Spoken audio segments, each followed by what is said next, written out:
امریکہ میں جب ایک قیدی کو پھانسی کی سزا سنائی گئی تو وہاں کے کچھ سائنسدانوں نے سوچا کیوں نہ اس قیدی پر کچھ تجربہ کیا جائے۔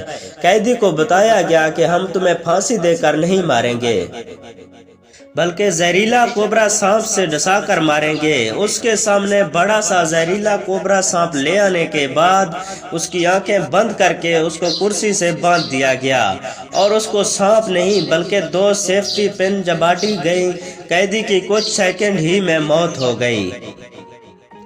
پوسٹ مارٹم کے بعد پایا گیا کہ قیدی کے جسم میں سانپ کے زہر جیسا ہی زہر ہے۔ اب یہ زہر کہاں سے آیا؟ جس نے اس قیدی کی جان لے لی وہ زہر اس کے جسم نے ہی صدمے میں جاری کیا تھا۔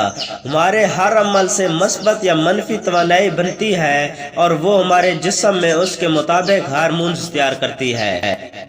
75% بیماریوں کی وجہ منفی سوچ ہی ہوا کرتی ہے۔ آج انسان خود ہی اپنی منفی سوچ سے خود کو ختم کر رہا ہے۔ اپنی سوچ ہمیشہ مثبت رکھیں اور سدا خوش رہیں۔ 25 سال کی عمر تک ہمیں یہ پرواہ نہیں ہوتی کہ لوگ کیا سوچیں گے۔ 50 سال کی عمر تک اسی ڈر میں جیتے ہیں کہ لوگ کیا سوچیں گے۔ 50 سال کے بعد پتہ چلتا ہے کہ ہمارے بارے میں کوئی سوچ ہی نہیں رہا تھا۔